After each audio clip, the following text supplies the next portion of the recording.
Hi guys, welcome back to another video. In today's video I am going to do a tutorial on the coffin tote, or not tote, but the coffin shaped pocket that I made for a swap that I'm in. So first thing you're gonna need is 2 sheets that measure 3 5/8 by 7, and we will start with that. So we're going to need our scoreboard, and what we're going to do, let me get my little sticky notes out here. So we're going to take this one and we're going to turn it to the 7-inch side, and we're going to score just really lightly at the 2 1/8 inch mark. I'm just going to do a really light score mark. Don't push all the way down, and do 2 1/8. Okay, so then we're going to go the part that's the 2 1/8, the top of it, that's going to be the top of our coffin. And the next thing we're going to do is we're just going to make tiny little notches, just kind of like mark it. You could even do this with a ruler if you wanted to, but I just find this easier. So at 1 1/2, I'm just pushing down just a little there, and then at 3 7/8, and I will have all the measurements and everything written in the description below. Then we're going to go to the bottom of that, and we're going to make 2 more notches. First one at 7/8 of an inch, and the second one at 4 3/8 of an inch. So 4 3/8. Okay, so now we got all our marks, and we're going to do that twice. So we'll do it one more time together. I know I chose a terrible color, but so 2 1/8, go to the score line being the closest to the top. That's the top of your coffin. So we got 1 1/2 for our first notch, and then 3 7/8 for our second notch. Flip it to the bottom. Okay, and for the bottom score, 7/8 of an inch. I don't think that's lined up totally. There we go. Good enough. And then 4 3/8 again. Okay. All right. So now we're gonna set the scoreboard aside just for a minute while we get our paper trimmer out. Okay, so I'm going to just darken these marks a little bit so that you can see easier. I'm just going to go in and mark where I put those notches. And the score mark.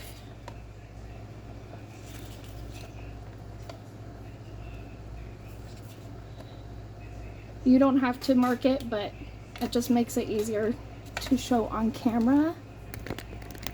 Bring it down a little bit for this part. So what I'm doing is we got this mark and this mark. We got the line here. We're going to take our trimmer and we're going to line up those 2 marks where they go to, like line them up to where it cuts, and cut that part off. My blade is dull, so my paper's not going to it's gonna have some fraying on it. We're gonna do that same thing to the opposite side. I find it easier to have this down when measuring. Okay, and then we're gonna do the same thing. So we're gonna take that light score that we did, and we're going to line this mark up to the mark at the bottom. This makes the bottom of the coffin 3 1/2 inches wide. I wanted it to be wide enough to, you know, fit decently with our packaging. I think it'll still work out, and I think we can make it work however we want to, you know. So we got this one, and then we're going to do that a second time. So I'm just going to go off camera and do that real quick. Okay, so now we got both of our pieces. The next thing we're going to do is we're going to take one of these pieces, because we're going to make it the front pocket. So I'm just going to take this one here, and what I'm going to do is I'm going to line the bottom part of this coffin. My cutting board is really weird, so when I have it lined up it's still crooked, but you can't really tell once you put it all together, especially since I added ribbon. It kind of hides that. But 3.5 inches, so that makes the pocket 3.5 inches tall. This top part, we don't need that anymore.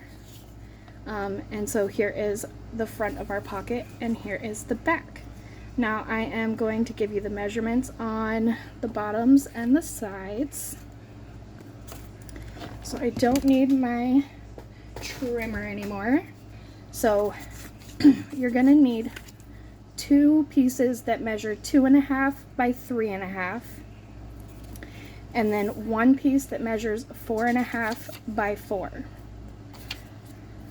So we're gonna start with these 2.5 by 3.5. We're gonna get our scoreboards back out.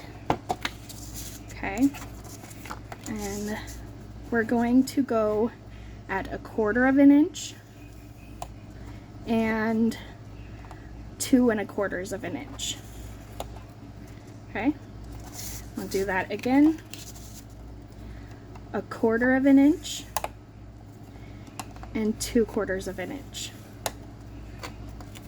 Just like that. And then we're going to take our 2.5 by 4 inch piece. I just put the numbers down because it annoys me seeing those numbers in my way. All we're going to do with this one is score at 1/4 inch on every side.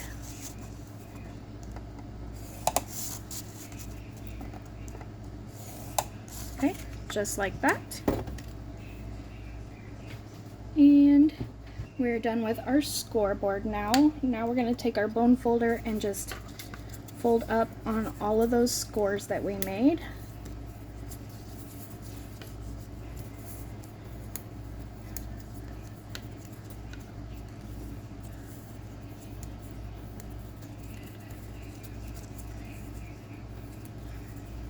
So there's that one, and then our sides.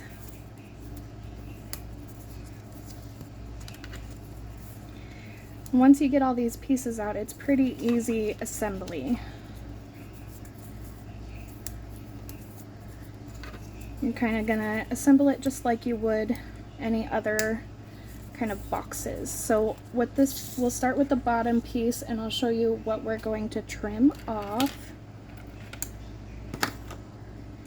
Okay, so these little corner squares here, we don't need those, so I'm just gonna go miter, or cut out a little bit of an angle on each corner.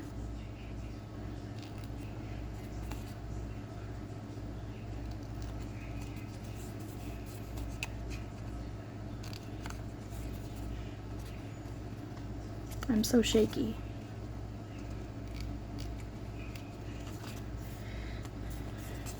If you wonder why I'm so shaky, I'm on a medication that makes me shaky. Okay.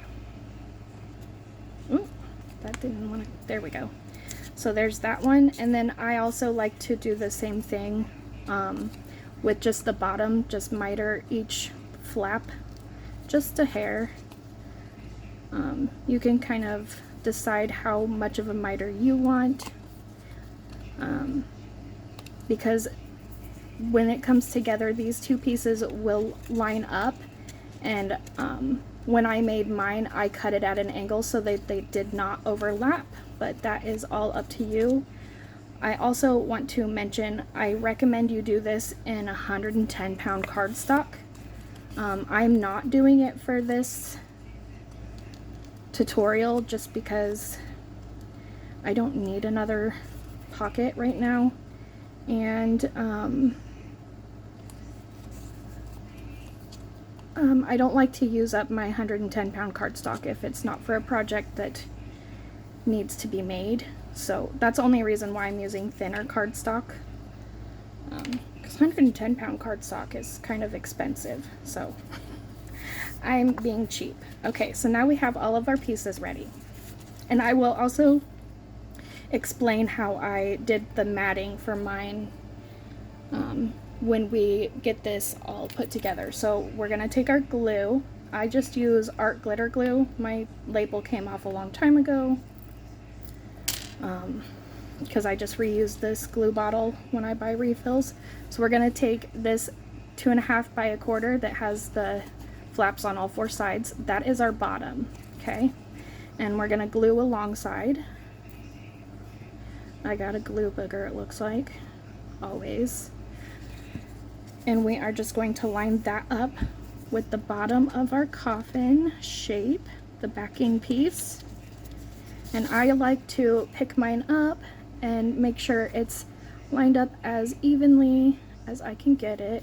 And then I just can take your bone folder, make sure that's really in there. Okay, now we're gonna do the sides. So we're gonna glue one flap of one of the sides. Okay, I'm saying okay a lot.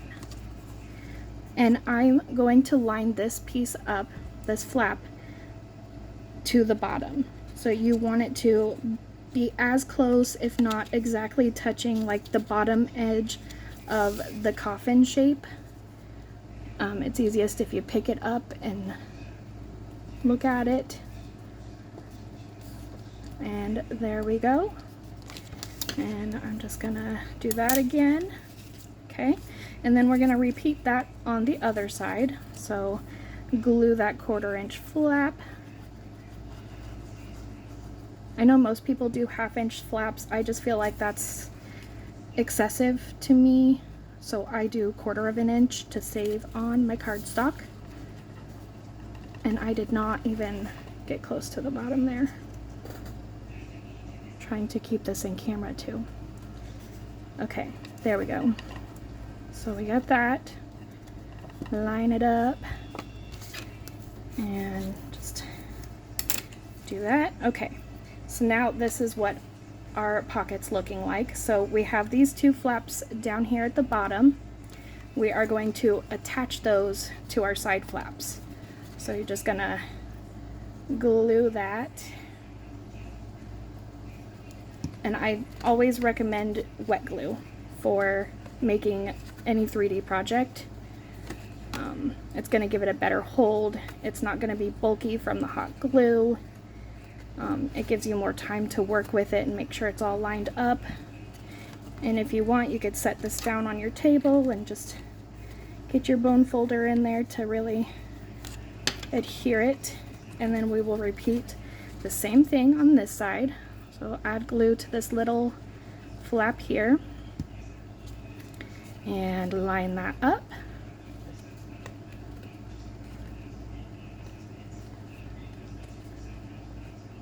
Okay, and I'm going to do that again where we set it down on the surface and just really make sure that it's on there. And we're already almost done. It's such a quick and easy project to put together once you get your shape. And what I did personally is I just have one of these as a template.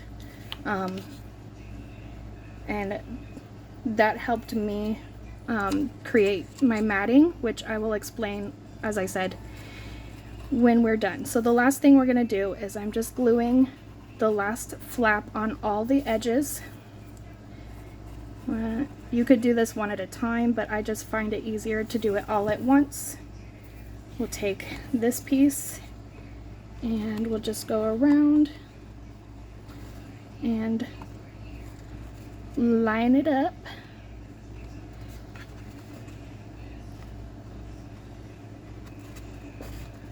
Let's see here, I'm trying to look through the side of my camera so I can make sure I'm lining this up, but you know, really take your time, make sure that's as lined up. Once you get it where you like it, then you can lay that down and just go in there with your bone folder and really push down those edges. You might need to readjust, another great reason for using your wet glue. But once you have that completed, you have your pocket. How cute. And this is what it looks like completed. And this I used 110-pound cardstock, so it's nice and sturdy. You see, this is your 65-pound regular cardstock. So for the matting, what I did is I cut out I had my template of my coffin shape, and I just lined that up on whatever cardstock I was using, and I just went with my paper trimmer. I used paper clips to hold it in place, and as I trimmed around the edges of the coffin, I felt that's the best way you could do the score if you wanted to. I did the template so I didn't have to have like any kind of score mark or anything, so I could just kind of copy, but that's all up to you. But then once I cut out my pattern paper, and of course I did that twice since I had it on the front pocket too, I just went with my paper trimmer on each of the straight edges and lined it up and just cut off just like 1/8 of an inch on each part of this shape, just 1/8 of an inch. Now this is a handmade project, so you know it's not going to be exactly perfect, or maybe you are this was not with accurate measuring. This I went and really figured out the measuring so I could share this with you. But yeah, this was kind of like my trial and error, and I still like how it came out, even if, you know, it's not perfect. But it's Halloween, I feel like that it kind of works. But that is how the coffin is made. And then, you know, these pieces are pretty easy to measure out. I usually go about 1/8 of an inch smaller. I think this is 2 by 3.5, so yeah.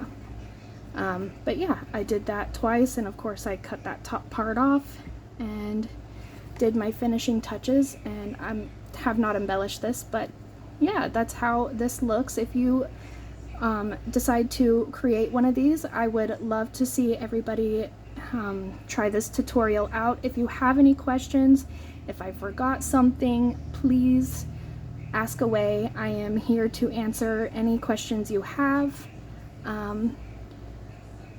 I think that is everything covered. Make sure you check the description if you want to see the written measurements. I'll have the measurements and the score marks written down in the description box, so take a look at that as well if you need. But that is all for today, so until next time, happy crafting!